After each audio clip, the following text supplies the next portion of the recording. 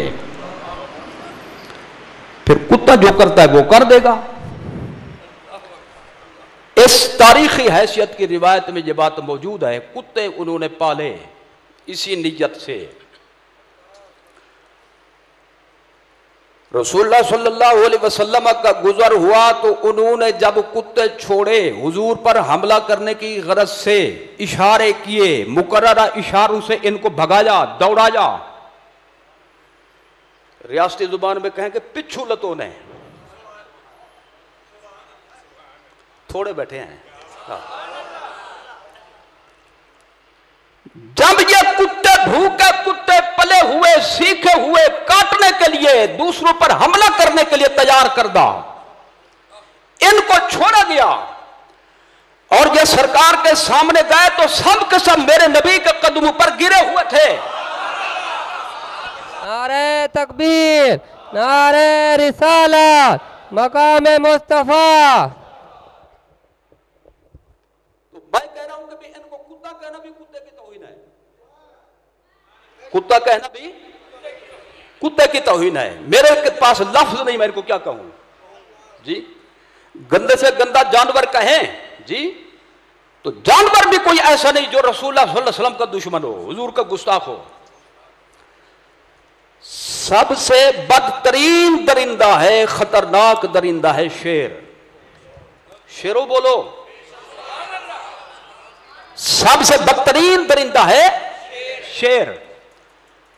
حضرت سفینہ کی حدیث آپ نے سنی ہوگی، حضور کے صحابی، نام ان کا کوئی اور ہے، سفینہ ان کا لقب ہے۔ سفینہ کہتے ہیں کشتی کو، کشتی اس لیے کہتے تھے وہ ہمیشہ سفر میں لشکر کے پیچھے رہ جاتے، جس کا سامان گر گیا اس کو سر پہ رکھ لیا، جو تھک گیا اس کی گٹھڑی اٹھا کر اپنے سر پہ رکھ لی، خدمت خلق۔ کیا یہ انداز جو پیارا لگا، ارشاد ہوا او کشتی، ایسا لگتا ہے سفینہ ہو، کشتی ہو، کشتی کی طرح لگتے ہو یارا، یعنی کشتی بوجھ اٹھاتی ہے، دوسروں کا بوجھ اٹھانے والے ہو، یعنی حضور نے تعریفی انداز میں فرمایا۔ ماں باپ والا نام بھول گیا، بھلا دیا، فرمایا اب میرا یہی نام چلے گا، سفینہ سفینہ سفینہ۔ بولو برائے مدینہ، کیا کہتے تھے؟ عادت کریمہ تو تھی پیچھے رہ جانے کی، ایک دفعہ بالکل پیچھے رہ گئے، درمیان بے آباد جگہ تھی، سنسان، آواز خراب کر دی، ویرانہ تھا، جنگل تھا، تھے اکیلے، کوئی ساتھی نہیں، کوئی شریک سفر نہیں، کوئی غمخوار نہیں، کوئی حال بانٹنے والا نہیں۔ جنگل کی فضا میں کیا دیکھتے ہیں؟ ایک بھوکا شیر حملہ کرنے کے لیے آ رہا ہے، منہ کھول کر، یعنی منہ کھولے کا مطلب ہے ایک لقمہ بناؤں گا، لیکن یہ ڈرے نہیں، مرعوب نہیں ہوئے، کسی قسم کا کوئی خطرہ محسوس نہیں کیا، کیونکہ جس کے نام پہ چلتے تھے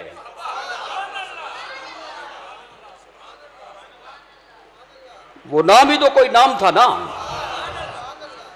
شیر کے سینکڑوں نام ہے عربی زبان میں، ایک نام ہے اس کی کنیت سے، وہ ہے ابو الحارث۔ ابو الحارث، ابو الحارث کا معنی بھی شیر۔ جب شیر قریب آیا، پڑھو مشکاہ شریف، باب الکرامات، صحابی ہے، صحابی خدا کا برگزیدہ ولی ہوتا ہے، ولی کی کرامت ہوتی ہے، نبی کا معجزہ ہوتا ہے، کرامات کا پورا باب ہے، اس میں یہ حدیث موجود ہے۔ حضرت سفینہ نے جب بھوکے شیر کو دیکھا تو جب وہ قریب آیا تو گرجدار آواز میں فرمایا یا ابا الحارث انا مولا رسول اللہ صلی اللہ علیہ وسلم، میں اللہ کے محبوب کا زر خرید غلام ہوں، خیال کر کے ہاتھ ڈالنا مجھ پہ۔ جب یہ بات کہی تو درندے کو بھی سمجھ آ گئی، قدموں میں گر گیا۔ جن کے غلاموں کو بھی کتے نہ بھونکے، جن کے غلاموں کا بھی درندے ادب کریں، احترام کریں، جی ان کے آقا کا کیا مقام ہوگا۔ تو اب شیر نے چاپلوسی کی، جی کتا شیر درندہ جب چاپلوسی کرے سر بھی جھکاتا ہے، منہ بھی بناتا ہے، دم بھی ہلاتا ہے۔ گویا کہنے لگا میرے لائق کوئی حکم، راستہ بھولے ہوئے تھے، راستے کی ضرورت تھی۔ اب وہی شیر جو دشمن بن کر آ رہا تھا اب نوکر بن کر جا رہا ہے۔ راستہ لگایا، پھر اجازت لی، واپس چلا گیا۔ تو لہذا نبی کے گستاخ کو کتا کہنا بھی کتے کی توہین ہے۔ آگے سمجھ میں نے کہا سیزن چل رہا ہے، چلو پہلے فائدہ اٹھا دو، کیونکہ اس بے ایمان نے ابھی تک کوئی معذرت نہیں کی۔ یار آواز خراب کر دی۔ تو اب یہ آیتیں جو پڑھی ہے میں نے، اب جو اصل موضوع ہے وہ اس کی طرف تشریف لائیں۔ عشرہ ذی الحجہ، یہ درمیان میں بات آ گئی، میں نے اس کا جو ہے فائدہ اٹھایا، اور موقع سے فائدہ اٹھانا بھی بڑا جو ہے نا یہ اہم مسئلہ ہوتا ہے۔ مجھے فجر کی قسم اور مجھے آپ کی خاموشی کی قسم کہ تقریر میں نے ضرور کر لیا ہے، میں اب یوں کہوں گا، مجھے فجر کی قسم، 10 راتوں کی قسم، جفت کی قسم، تاک کی قسم، رات کے گزرنے کی قسم، یہ قسم بہت اہم ہے، نبی کے دشمنوں کو ضرور میں رگڑا دوں گا۔ جی رگڑا جب ایک ملنگ دے تو رگڑا ہوتا ہے، جب خالق کائنات دے تو کتنا بڑا ہوگا۔ سمجھ میں آ گئی؟ ان ربک لبالمرصاد۔ اور یہ جتنے عذاب ہیں یہ حضور کے انکار کی وجہ سے ہیں۔ جی اگر کوئی کہے خدا کا انکار کر دیا لوگوں نے، خدا کو تو کسی نے دیکھا نہیں، تو وہ انکار کرنا نہ کرنا سیدھی سی بات ہے، وہ تو کسی کھاتے میں نہیں پڑتا۔ دیکھا ہو پھر نہ مانا ہو پھر مسئلہ مکمل ہوتا ہے۔ انہوں نے دیکھا تھا حضور کو، کون کہہ رہا تھا اللہ ایک ہے؟ سرکار۔ کون کہہ رہا تھا اللہ وحدہ لا شریک ہے؟ سرکار۔ کون کہہ رہا تھا یہ بت پوجا کے لائق نہیں؟ سرکار۔ تو انہوں نے تکذیب کس کی؟ حضور کی۔ انکار کس کا کیا؟ حضور کا۔ تو معلوم ہے جو بھی کافر ہوتا ہے اللہ کا منکر بعد میں بنتا ہے، نبی کا منکر پہلے بنتا ہے۔ تو یہ میں نے فائدہ اٹھایا موقع سے۔ اب آئیے جناب اس مضمون پر ذرا غور فرمائیں، فجر کون سی ہے؟ 10 راتیں کون سی ہے؟ جفت و طاق سے کیا مراد ہے؟ رات کون سی ہے؟ ایک تفسیر، فجر سے مراد، جلدی نہ کریں خادم بیٹھا ہے، ذی الحج شریف کی پہلی تاریخ کی فجر، اور یہ ہوگی اگلی جمعرات یا جمعہ۔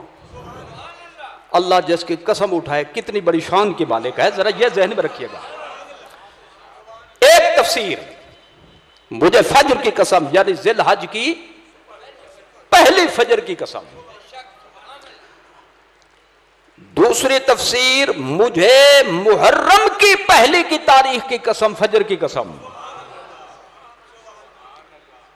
پچھلے جمعہ آپ نے سنا تھا، ایک جمعہ پہ پچھلے سے پچھلے، کہ محرم مہینے محترم مہینے 4 ہیں جی، ذیقعد، ذی الحج، محرم اور رجب، 4 مہینے محترم ہیں، 3 مسلسل ہیں، ایک الگ ہے۔ ذیقعد بھی حرمت والا، ذی الحج بھی حرمت والا اور محرم بھی حرمت والا، اسی لیے ان کا چاند دیکھنا احکام کی بنیاد پر مسلمانوں کے ذمہ ہے، واجب علی الکفایہ ہے، ضروری ہے، لیکن کچھ دیکھ لے تو دوسروں کی طرف سے فرض ادا ہو جاتا ہے۔ ایک تفسیر فجر سے مراد ذی الحج شریف کی پہلی تاریخ کی فجر، اور دوسری تفسیر محرم شریف کی پہلی تاریخ کی فجر۔ تیسری تفسیر ہے کہ ہر فجر، کیا ہر فجر، کیوں؟ یہ خدا کی قدرت کا نشان ہے۔ سناٹا تھا، سارے نیند تھے، شور و غل بند تھا جی، اکثریت سوئی ہوئی تھی، چہل پہل ظاہر نہیں تھی۔ جب میں نے رات کو ہٹایا، نقاب دور کیا اور دن کا روشن چہرہ سامنے ہوا، یہ جو نیند میں تھے یہ اٹھنے لگ گئے، یہ جاگ گئے، چہل پہل شروع ہو گئی، رونق ہو گئی۔ پہلے لگتا تھا جیسے کوئی ہو بھی نہ، اب لگتا ہے سارے آ گئے۔ تو یہ حالت کس نے بدلی؟ اللہ نے بدلی۔ کس ٹائم بدلی؟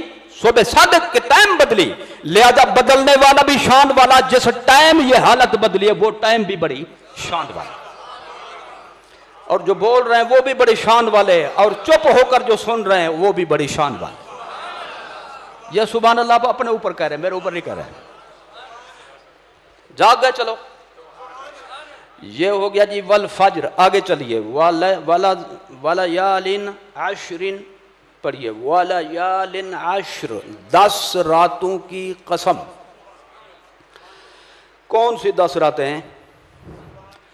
ذی الحج شریف کی پہلی رات سے لے کر 10ویں رات سمیت 10 راتیں۔ ذی الحج شریف کی پہلی 10 راتوں کی قسم، ایک تفسیر۔ دوسری تفسیر محرم شریف کی پہلی سے لے کر 10ویں رات تک، یہ 10 راتیں جو ان کی قسم۔ تیسری تفسیر رمضان شریف کے آخری عشرے کی 10 راتوں کی قسم۔ وَلَيَالٍ عَشْرٍ کتنی تفسیریں ہو گئی؟ 3۔ آگے وَالشَّفْعِ وَالْوَتْرِ، جفت کی قسم، تاک کی قسم جی، تاک 21 اور جفت پور 21 پور جی، جو ڈبل بنے وہ جفت، جس کا جوڑا ساتھ نہ ہو وہ تاک۔ 1 تاک 2 جفت، ہمت کرو۔ 3 تاک 4 جفت۔ میں نے راستہ تو دکھا دے، ہمت کرو نا ذرا، آگے تو سمجھدار ہے ماشاءاللہ۔ بس 10 تک رہنا، کیونکہ 10 کی بات ہے۔ تو اب اللہ فرماتا ہے مجھے جفت کی قسم، تاک کی قسم۔ یہ جفت و تاک کون سا ہے؟ ایک تفسیر یہ ہے کوئی بھی ہو جی، معنی یہ ہوگا یہ جو جفت ہے اس کو بنایا گیا جوڑا، یہ جو تاک ہے اس کو رکھا گیا اکیلا۔ کس نے رکھا ہے؟ جوڑا کس نے بنایا؟ تنہا کس نے رکھا؟ کوئی رکھنے والا ہے، لہذا یہ بھی اس کی قدرت کی بات ہے۔ تو لہذا ہمیں اپنی قدرت کی قسم، جفت و تاک خدا کی قدرت کا مظہر ہے، مظہر ہے جی، اعلی ظہور ہے، پتہ چلتا ہے اللہ کی شان کا۔ تو اس لیے فرمایا مجھے ہر جفت کی قسم، ہر تاک کی قسم۔ دوسری تفسیر یہ ہے کہ ان راتوں میں جو جفت بنے ان کی قسم، جو تاک بنے ان کی قسم۔ پہلی رات تاک، دوسری جفت، تیسری تاک، کنجوسی نہ کرے، پھیرا تو ابھی دیا تھا، 5ویں تاک، 6ٹی جفت، 7ویں تاک، 8ویں جفت، 9ویں تاک۔ کیا مطلب بنے گا؟ مطلب یہ بنے گا کہ یہ نہیں کہ یہ رات ادھر ملے تو فضیلت والی، ادھر ہو تو فضیلت والی نہ ہو۔ فرمایا پیچھے کر کے دیکھو تو شان والی ہے، آگے کر کے دیکھو تو شان والی ہے۔ جس زاویہ سے دیکھو یہ رات بڑی شان والی رات ہے، 10 کی 10 جو ہیں بڑی شان والی۔ تو 10 راتیں آ گئیں اس میں یا نہ آ گئیں؟ کون سی راتیں؟ یہی والی ذی الحج شریف والی. ایک تفسیر پر اس کی شان آ گئی. تیسری سنیے، جفت سے مراد مخلوق، طاق سے مراد خالق. آگے سمجھ میں؟ کیونکہ اللہ فرماتا ہے ہم نے ہر چیز کو زوجین بنایا، جوڑا جوڑا بنایا. چڑیا کا جوڑا، بکری بکرے کا جوڑا، بھیڑ مینڈھے کا جوڑا، دمبے دمبی کا جوڑا، گائے بیل کا جوڑا، بھینس اور کٹے کا، اونٹ اور اونٹنی کا، کبوتر اور کبوتری کا، طوطے اور طوطی کا، جی انسانوں کا بھی جوڑا جوڑا. جی ہر چیز کو ہم نے جوڑا جوڑا بنایا. جوڑا ظاہر کرتا ہے شرکت کو. یہ آپس میں شریک ہیں اور میں جوڑے سے پاک ہوں، یعنی میں وحدہ ہوں، لا شریک ہوں.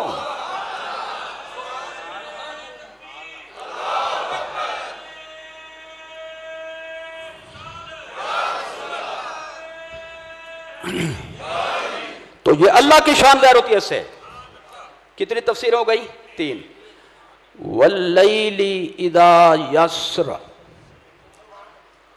رات کی قسم جب چلے. کون سی رات؟ 2 تفسیریں ہیں. جی کون سی؟ 2 تفسیریں. ایک تفسیر یہ ہے کہ 10 جو ذکر ہوئی ان کی جو آخری بنتی ہے. کون سی بنے گی؟ وہ 10 راتیں جو ہیں آخری کون سے بنے گی؟ 10ویں. وہی ہے عید کی رات، عید قربانی کی رات. تو قربانی کی فضیلت بھی آ گئی، قربانی کی رات کی فضیلت بھی آ گئی، قربانی کے دن کی فضیلت بھی آ گئی. اس پر میں اگلے جمعہ کو چارج کروں گا. آج جو ابتدائی ایام کے حوالے سے جو باتیں وہ آپ سن رہے ہیں، ان 10 راتوں میں سے آخری رات جب چلے، یعنی اختتامی رات کی قسم. کیونکہ جلسہ ہو، عرس ہو، کوئی پروگرام ہو، کئی دن کی تقریبات ہوں، آخری پروگرام جو ہوتا ہے وہ سب سے عام ہوتا ہے. اور یہ 10 روزہ جو جلسہ تھا 10 راتوں والا، آخری تقریب ختم ہوئی 10ویں میں. تو فرمایا اس 10ویں کی قسم جس کے بعد 11ویں آئے گی. آپ سبحان اللہ کہو گے؟ ہاں. اس 10ویں کی قسم جس کے بعد 11ویں آئے گی. سبحان اللہ. دوسری تفسیر ہے ہر رات کی قسم، سال کی ہر رات کی قسم، 360 راتوں کی قسم. کیونکہ ہر رات کیا ہے؟ وَاخْتِلَافِ اللَّيْلِ وَالنَّهَارِ، رات کے مقابلے میں دن ہے.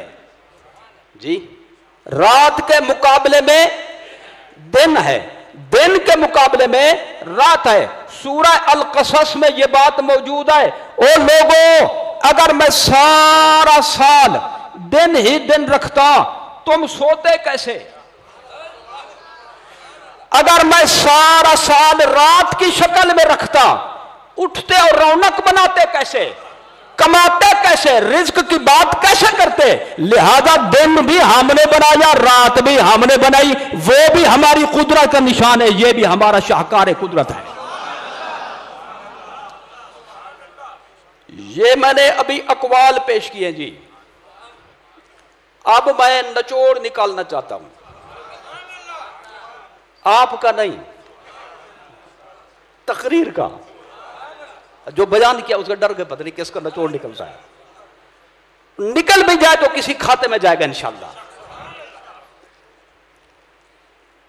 نچوڑ کیا نکالا؟ پہلی تو یہ بات سمجھیں،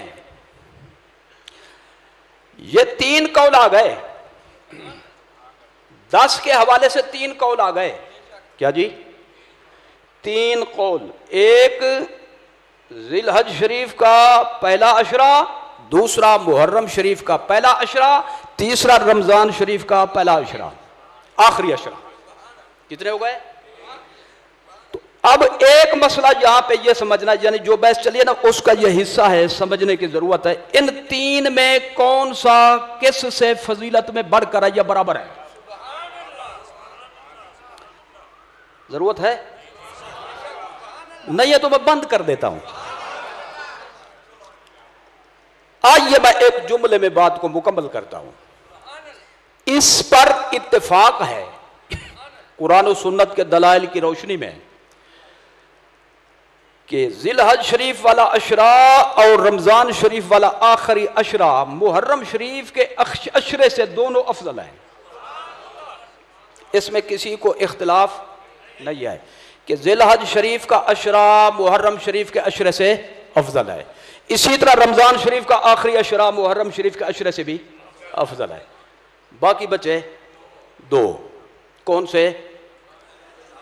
ذی الحج شریف کا پہلا عشرہ اور رمضان شریف کا آخری عشرہ۔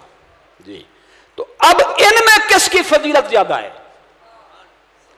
تو دلائل مختلف ہیں، میں تطبیق دینا چاہتا ہوں اور ٹائم بچانا چاہتا ہوں۔ اب تو سبحان اللہ کو بچا رہا ہوں، ٹائم بچانا چاہتا ہوں، تطبیق دے کر بات کو مکمل کرنا چاہتا ہوں۔ کچھ دلائل یہ کہتے ہیں کہ ذی الحج شریف کا عشرہ پہلا عشرہ بڑھ کر ہے، اور کچھ دلائل یہ کہتے ہیں کہ رمضان شریف کا آخری عشرہ شان میں بڑھ کر ہے۔ اب ہمیں بنیادی نقطہ تلاش کرنا پڑے گا، ذی الحج شریف کا عشرہ کس نقطے کی بنیاد پر عظمت والا ہے اور رمضان شریف کا آخری عشرہ کس نقطے کی بنیاد پر بڑی فضیلت والا ہے۔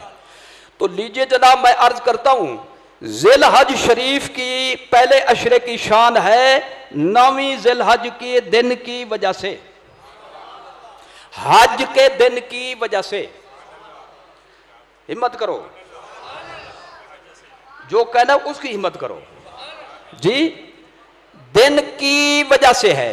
کون سا دن؟ 9واں دن، حج کا دن۔ یہ نکال دیں تو عشرہ خالی ہو جاتا ہے، اس کی وجہ سے فضیلت ہے۔ اور رمضان شریف کے آخری عشرے کی فضیلت ہے لیلۃ القدر کی وجہ سے۔ اب کسی فیصلے پر پہنچنا آسان ہو گیا۔ ذی الحج شریف کے عشرے کی شان ہے 9ویں ذی الحج کی وجہ سے، حج کے دن کی وجہ سے۔ رمضان شریف کے آخری عشرے کی فضیلت ہے لیلۃ القدر کی وجہ سے۔ لہذا کہنا پڑے گا اگر راتوں کو دیکھو تو رمضان شریف کا عشرہ بڑھ کر ہے، اگر دن کو دیکھو تو ذی الحج کا عشرہ بڑھ کر ہے۔ ذی الحج کا عشرہ ایسا عشرہ ہے کہ اس کا جو 9واں دن ہے حج والا دن، سال کے پورے مہینے میں ایسا کوئی دن ہے ہی نہیں۔ اور لیلۃ القدر کی نسبت سے دیکھو تو پورے سال کی راتوں میں شب قدر جیسی کوئی رات ہے ہی نہیں۔ رات کے پہلو سے رمضان شریف کا آخری عشرہ بڑھ کر ہے، اور دن کے پہلو کے حوالے سے حج کی نسبت سے ذی الحج شریف کا جی عشرہ بہتر ہے، عشرہ بڑھ کر ہے، شان کے اندر اس سے بڑھ کر ہے۔ یہ ہوگی جی تطبیق۔ اگر ایک جملے کی اجازت دیں تو میں یہاں پہ اس کو ضرور ملاؤں گا، ضرور ملاؤں گا، ضرور ملاؤں گا۔ علماء نے یہاں سے بات نکالی، کچھ حضرات کہتے ہیں میلاد میلاد کرتے ہو تو میلاد کی بات تو نہ آئی، ارے آ گئی، آ گئی۔ آ جانا ایک ہوتا ہے لازمی، لازمی جب بیان ہو تو اس کو بیان کرنے کی ضرورت نہیں۔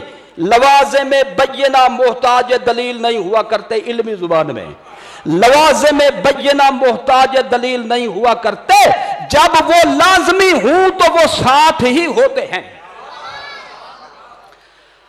اچھا میں آپ سے پوچھتا ہوں، یہ اب دن ہے کہ رات؟ جی دن ہے۔ آگے یہ پوچھنے کی ضرورت ہے کہ سورج ہے یا نہیں؟ جی میں کہنا چاہتا ہوں پوچھنے کی ضرورت ہے۔ کوئی پوچھے تو اچھا لگے گا، کیونکہ دن ہے تو لازمی بات ہے کہ سورج بھی ہوگا۔ میں کہتا ہوں میلاد بھی آ گیا، عشرہ ذی الحج کی فضیلت حج کی وجہ سے، حج کے دن کی وجہ سے، اور عشرہ رمضان شریف اخیرہ کی فضیلت لیلۃ القدر کی وجہ سے۔ لیلۃ القدر میں قرآن آیا، ذی الحج شریف کی 9 تاریخ کو حج کی سعادت ہمیں ملی۔ حج نہ ملتا اگر نبی کا میلاد نہ ہوتا، قرآن نہ ملتا اگر نبی کا میلاد نہ ہوتا۔ نعرہ تکبیر، نعرہ رسالت، مقام مصطفیٰ زندہ باد۔ اب آئیے سرکار کا فرمان ساتھ ملائیں۔ صحیح بخاری شریف، بولو صحیح بخاری شریف، حضرت عبداللہ بن عباس حضور کے چچا زاد، حقیقی چچا زاد بھائی، سرکار کے صحابی، جلیل القدر صحابی، مفسر قرآن، تلمیذ رسول، ترجمان امت، حبر الامت، اور صحابہ کرام میں یہ شعبے کو اختیار کرنے کے حوالے سے جی سب سے بڑے مفسر قرآن، پوری زندگی کلاس پڑھائی تفسیر کی، مدرسہ تھا، سبحان اللہ، طائف میں اب بھی موجود ہے، مزار شریف بھی موجود ہے، مدرسہ بھی موجود ہے، مفسر قرآن، تلمیذ رسول، حضور کے شاگرد۔ کون؟ وہ اس حدیث کے راوی ہیں، فرماتے ہیں حضور نے فرمایا ما من ایامن، عبارت پڑھ رہا ہوں تاکہ برکت ساتھ مل جائے سرکار کے پاک لفظوں کی، ما من ایامن العمل الصالح فیہن احب الی اللہ من ایام هذه العشر، قالوا یا رسول اللہ ولا الجہاد فی سبیل اللہ، قال ولا الجہاد فی سبیل اللہ الا رجل خرج بنفسه وماله فلم يرجع من ذلك بشيء۔ فرمایا یہ جو عشرہ ذی الحج ہے، کیا ہے جی؟ پورے سال کے دوسرے دنوں میں، راتوں میں جو بھی عمل کرو، نیک عمل سب پسندیدہ ہے اللہ کو، اللہ کے رسول کو، لیکن وہی عمل، اگر وہی نیک عمل اس عشرے میں کیا جائے، دن میں یا رات میں، تو فرمایا پورے سال کے عمل ایک طرف اور اس عشرے میں کیے جانے والے ایک طرف، احب الی اللہ، یہ سب سے زیادہ پسندیدہ ہے۔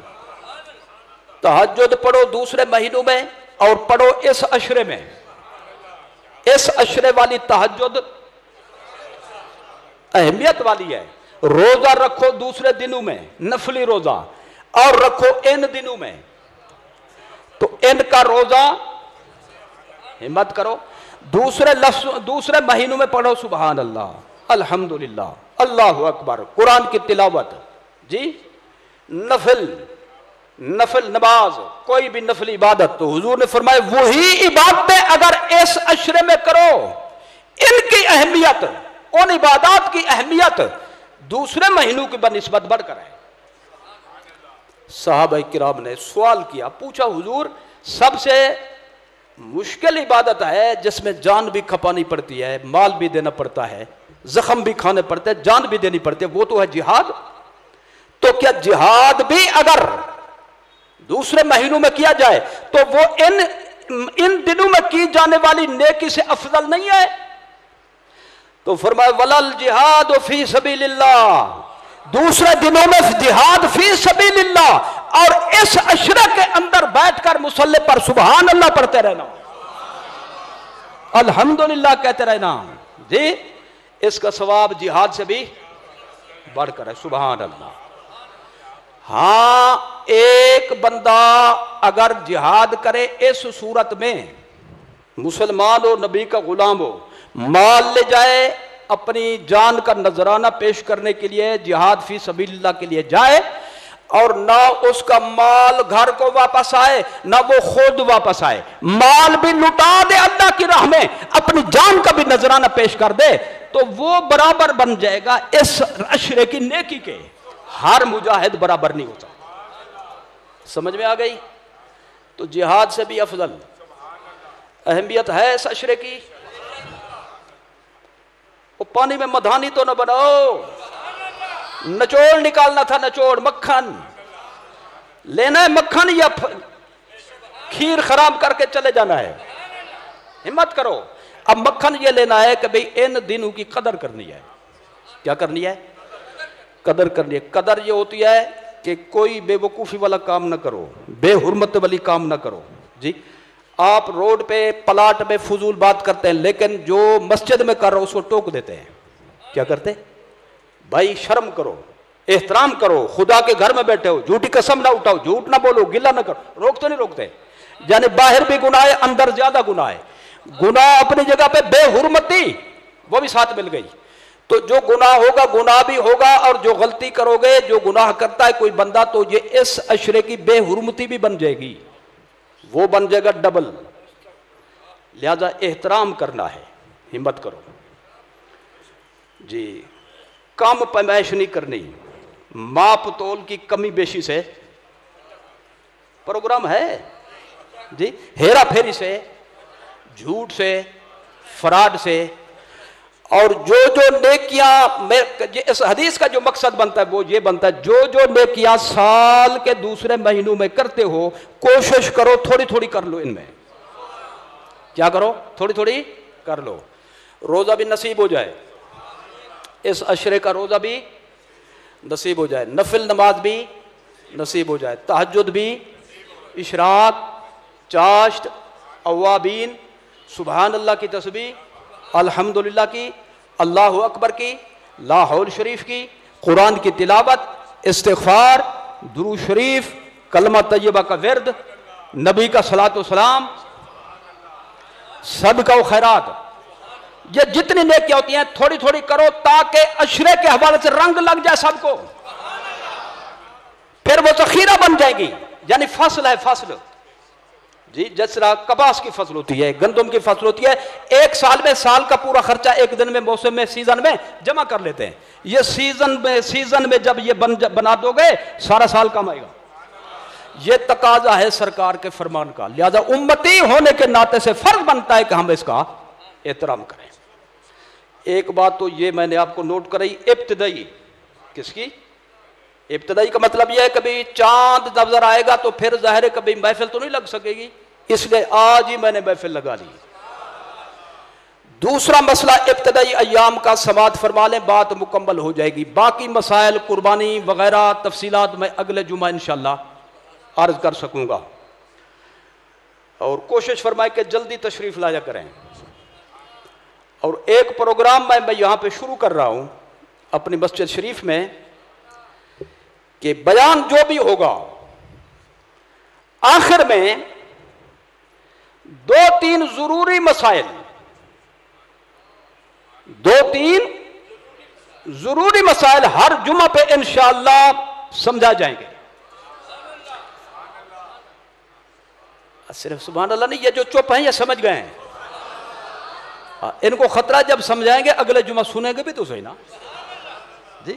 تو لہذا یاد کر کے آنا ہے، پھر یہ سلسلہ میں انشاءاللہ جاری کر رہا ہوں۔ عقائد کا بیان ہوگا جی، پاکی پلیدی کا بیان ہوگا، وضو کے مسائل ہوں گے، غسل کے ہوں گے، تیمم کے ہوں گے، نماز کے ہوں گے، نفل واجب کے ہوں گے، پھر روزے کے، حج کے، زکوٰۃ کے، جو ہمیں ضرورت پڑتی ہے، معاملات کے، طلاق کے، اس طرح سے جی، زیادہ نہیں، بس تقریباً 2-3 مسئلے اختصار کے ساتھ۔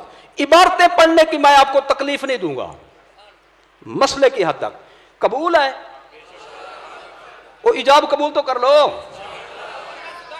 رخصتی اگلے جمعہ ہوگی انشاءاللہ، یعنی عقد ہوتا ہے، ایجاب قبول کا مقصد ہے عقد، یہ تو بیع میں بھی ہوتا ہے، تو مسئلے مسائل میں بھی ہمارا کیا ہو گیا؟ وعدہ ہو گیا۔ عقد کا مطلب پکا وعدہ، چلو گے۔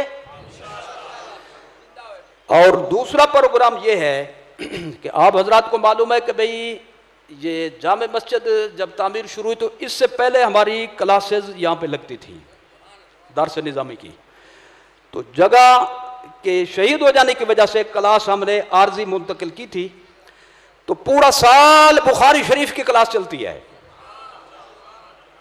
پورا دورہ حدیث الحمدللہ چلتا ہے، صحیح بخاری، مسلم، ابو داؤد، ترمذی، نسائی، ابن ماجہ، اور کچھ حضرات کا شوق ہوتا ہے کہ ہم بخاری شریف کے درس میں شرکت کریں، وہ ہوتا ہے صرف 1 گھنٹے کا، باہر سے آنے والوں کا ہوتا ہے صرف 1 گھنٹے کا، سمجھدار ہوں، پڑھے لکھے ہوں جی، کاپی کاغذ قلم ساتھ ہو، کچھ نوٹس بھی لکھ سکتے ہوں، تو وہ اس میں شرکت کر سکتے ہیں جی۔ دلچسپی رکھنے والے حضرات، یہ تقریباً تو 10:30 10 سے 11 ساڑھے 11 تک یہ ٹائم ہوتا ہے، ٹائم کا تصفیہ ہو سکتا ہے، تو عید کے بعد انشاءاللہ وہاں پہ جاری ہے عائشہ مسجد میں، جامعہ سعیدیہ میں، عید کے بعد یہاں پہ آ جائے گا انشاءاللہ۔ تو جو حضرات خواہش مند ہیں اس کے، اور ہر بندے کو خواہش مند ہونا چاہیے، کیونکہ سرکار کا فرمان ہے، میری دعا ہے میرے اس غلام کو، ہر غلام کو جو میری حدیث کو سنے، اس کو یاد کرے اور یاد کر کے آگے پہنچا دے، میں نبی دعا کرتا ہوں اللہ اس کے منہ کو، چہرے کو بگڑنے سے بچائے، بگڑنے سے محفوظ رکھے، اور 40 حدیثیں اگر یاد کر لے، میرے آقا نے فرمایا صلی اللہ علیہ وسلم، اور یاد کر کے آگے پہنچا دے، تو اس کی شفاعت میرے ذمہ ہو گئی۔ کس کو شفاعت نہیں چاہیے؟ سرکار کی شفاعت کے بغیر چارہ نہیں، شفاعت کے بغیر گزارا نہیں، اور یہ ایک ذریعہ ہے شفاعت حاصل کرنے کا۔ لہذا خواہش مند حضرات نام پہلے لکھوا دیں، یعنی عید سے پہلے اپنے نام درج کرا دیں، لسٹ بن جائے گی جی، وہ سلسلہ تو جاری ہے انشاءاللہ، پھر یہاں سے شرکت ہو جائے گی۔ آخری مسئلہ اس سلسلے کا جو میں عرض کر رہا تھا وہ سماعت فرمائیں، ابتدائی ایام کا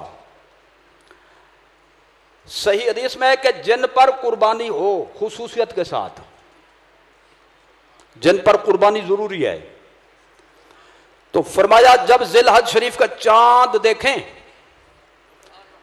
قربانی کرنے سے پہلے تک ناخون نہ کٹوائیں، بولو، سر کے بال نہ کٹوائیں، مونچھیں نہ ترشوائیں، جو بال کٹوانا جائز ہے، منڈوانا جائز ہیں، ان کو نہ چھیڑیں، جو ناجائز ہے وہ تو سارا سال ناجائز ہے کٹوانا، میرے خیال میں سمجھ گئے ہوں گے جی، جو جائز ہے ان کو بھی نہ کٹوائیں، ناخون کو بھی محفوظ رکھیں۔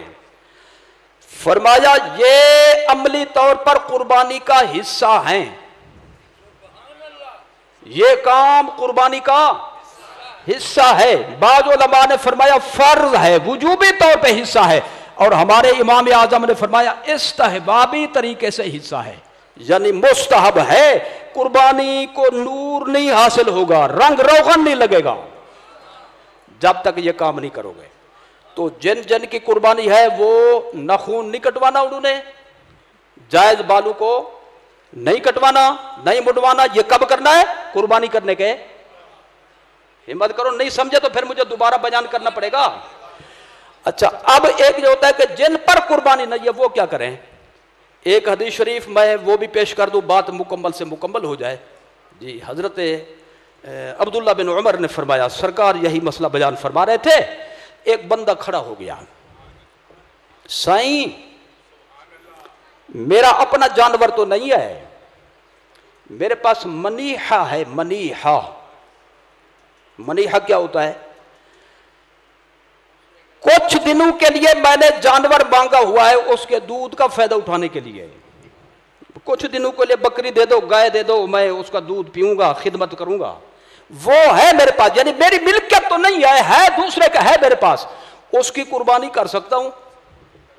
فرمایا دوسرے کی قربانی، دوسرے کے جانور کی قربانی کیسا کرو گے؟ یہ نہیں کر سکتے تو سائیں پھر تو میں رہ گیا، قربانی کی فضیلت نہ مل سکی، غریب آدمی ہوں، نہیں کر سکتا۔ حضور نے کیا فرمایا؟ فرمایا تم قربانی کے دن آنے تک ناخون محفوظ رکھو، اپنے بال نہ کٹواؤ، جن بالوں کا کٹوانا مڈوانا جائز ہے تم بھی اس پر پابندی کر لو، تمہارا ناخون کٹوانا قربانی کے دن اور بالوں کو کٹوانا قربانی کے دن، تمہارا یہی قربانی بن جائے گا۔ اس کا مطلب یہ سب کا مسئلہ ہے، صرف قربانی کرنے والوں کا مسئلہ نہیں ہے جی. وہ 10 دن صبر والی بات ہے. حجامت کروائیں گے بعد میں تو قربانی کا خواہ مفت میں ثواب مل جائے گا. اور جو قربانی کر رہے ہیں ان کی قربانی کا یہ حصہ ہے تکمیل کا، کہ بال اور ناخون اور یہ وغیرہ وغیرہ نہ کٹوائیں، یہ کرائیں قربانی کے بعد. یہ چند مسائل میں نے جو آج بیان کرنے ضروری تھے وہ بیان کیے. مجھے بہت 100% امید ہے کہ باہر نکل کر ضرور بھول جائیں گے آپ، نہیں تو کسی نے نہیں کی. وہ یاد رکھو گے، بھول جاؤ گے، میں یہ پوچھ رہا ہوں. آج یہ بھول نہیں جانا، کیونکہ اگلے جمعہ پہ اور مسائل ہوں گے، اور اگلے جمعہ کے آنے سے پہلے ذی الحج شریف شروع ہو چکا ہوگا. اللہ ہمیں اپنے محبوب کے تمام فرامین عالیہ پر، ارشادات مقدسہ پر صحیح معنی میں عمل پیرا ہونے کی توفیق عطا فرمائے. وما علینا الا البلاغ المبین.